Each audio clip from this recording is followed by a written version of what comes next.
The Battle of Elephant Point was an airborne operation conducted by a composite Gurkha airborne battalion that took place on 1 May 1945. In March 1945, plans were made for an assault on Rangoon, the capital of Burma, as a stepping stone on the way to recapturing Malaya and Singapore. Initial plans for the assault on the city had called for a purely land-based approach by British 14th Army. But concerns about heavy Japanese resistance led to this being modified with the addition of a joint amphibious airborne assault. This assault, led by 26th Indian Division, would sail up the Rangoon River, but before it could do so, the river would have to be cleared of Japanese and British mines. In order to achieve this, coastal defences along the river would have to be neutralised, including a battery at Elephant Point. This task was given to 44th Indian Airborne Division, but the division was in the middle of a reorganization, and as such a composite battalion was formed from 2 Gurkha parachute battalions. The battalion assembled and then trained throughout April, and then early in the morning of 1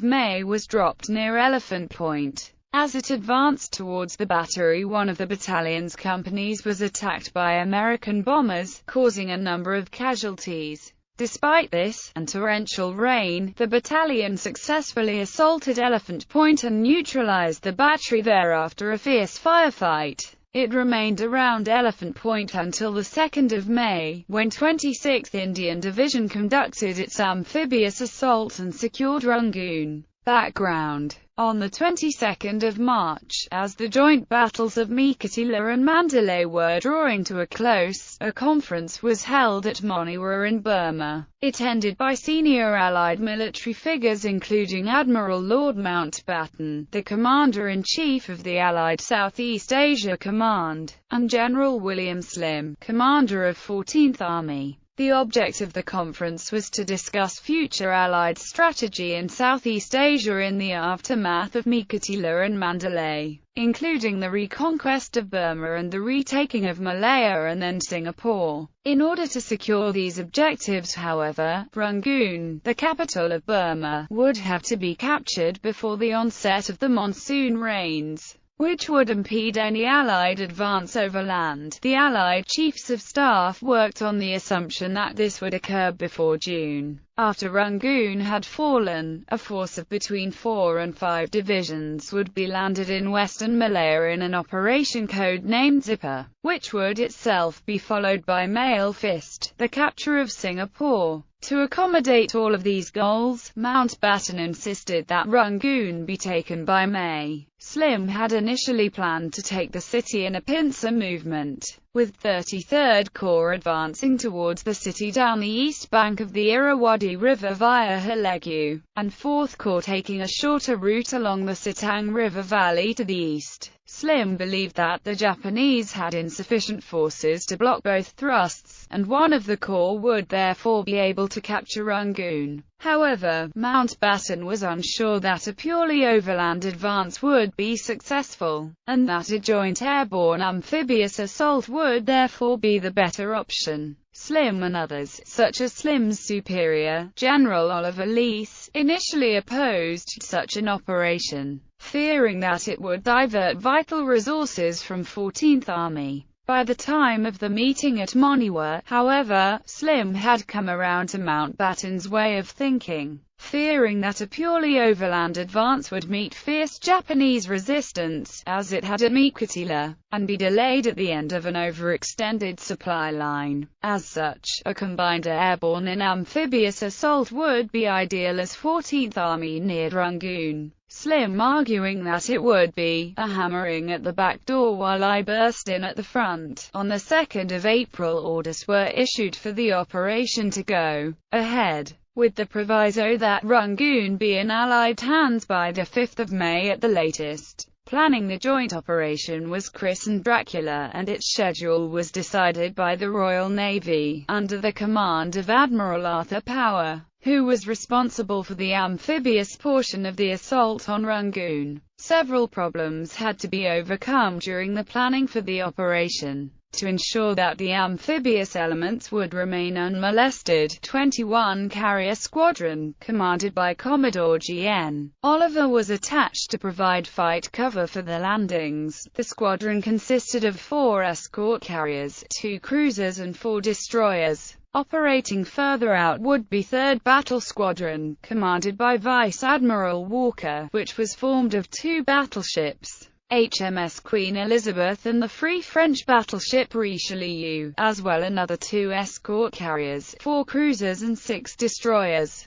2 days prior to Dracula taking place, this massive naval screen bombed several ports and airfields, and also engaged a Japanese troop convoy transporting more than 1,000 Japanese troops to nearby Moulmein, sinking all the vessels. The Royal Air Force would provide support in the form of 2 RAF long-range fighter wings, and the United States Army Air Forces with 8 B-24 Liberator and 4 B-25 Mitchell bomber squadrons. More of a concern to Dracula's planners, however, were the land-based threats to the landing craft carrying the assault troops of 26th Indian Division. Air support was deemed to be vital to the operation's success, and a number of Japanese airfields around Toungoo were captured in the days leading up to Dracula. There was also the problem of the defences in and around the river Rangoon, up which the landing craft were to sail. The river itself was heavily mined, a result of Japanese defensive measures as well as RAF offensive operations earlier in the conflict,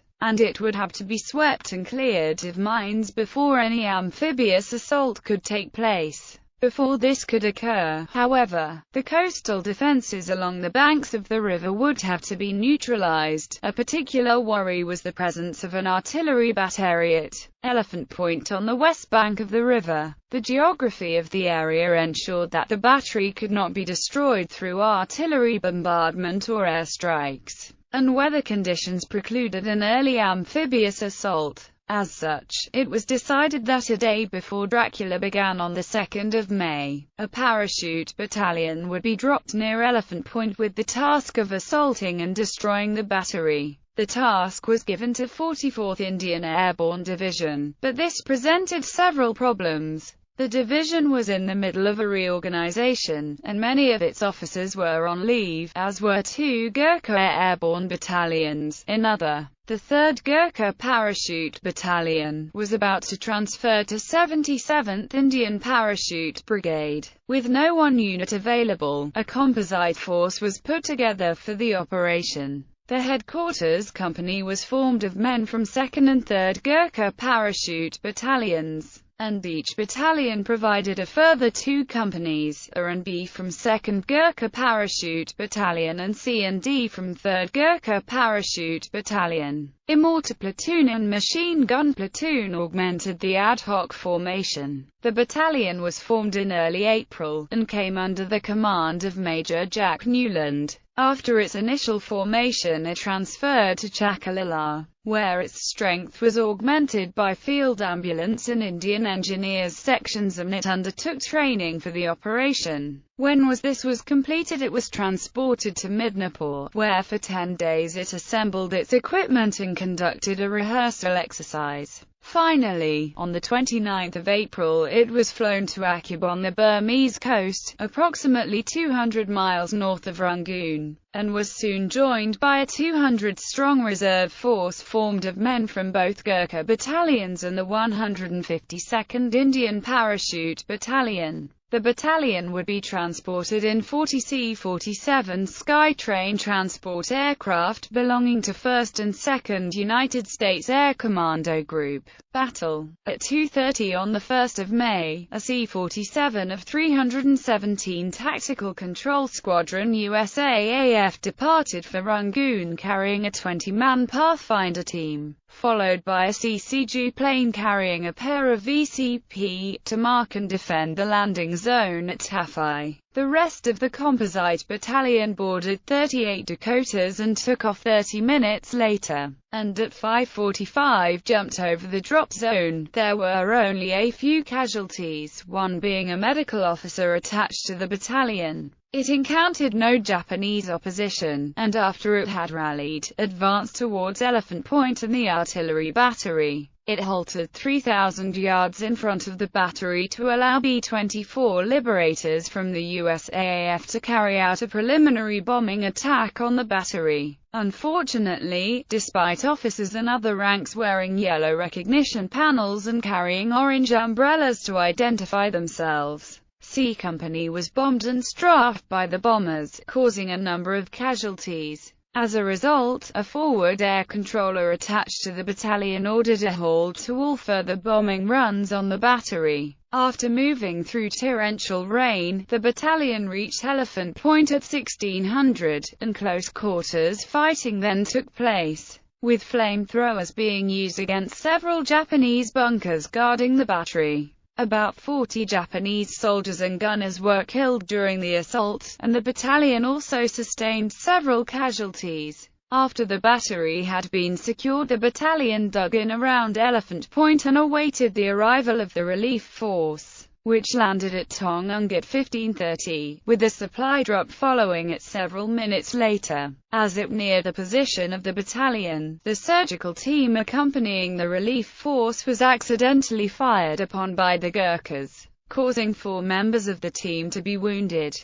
The battalion remained where it was through the night, although high tides submerged a number of trenches and forced the battalion to higher ground. By the dawn of the 2nd of May, after it had cleared a number of nearby bunkers, the battalion was able to watch as minesweepers cleared the Rangoon River for the columns of landing craft following behind them. Aftermath. Operation Dracula was a complete success, as Japanese forces had actually vacated Rangoon several days prior to the Amphibious landing. 36th Indian Infantry Brigade was able to occupy the city without encountering any Japanese opposition. Shortly after Rangoon's occupation, Japanese forces called for a ceasefire, and plans for the amphibious landing in Western Malaya and an advance into Singapore were cancelled. Instead, British and Commonwealth forces landed unopposed and liberated those areas, and also temporarily occupied Thailand. On the 3rd of May, the composite battalion moved to Sadaring Mute, and 2 days later, leaving 1 company behind, it was transferred to Rangoon, where it conducted anti-looting operations and also searched for Japanese stragglers remaining in the city. It left the city on the 16th of May and traveled to India by ship, where it rejoined 44th Indian Airborne Division. It had been the division's first major airborne operation.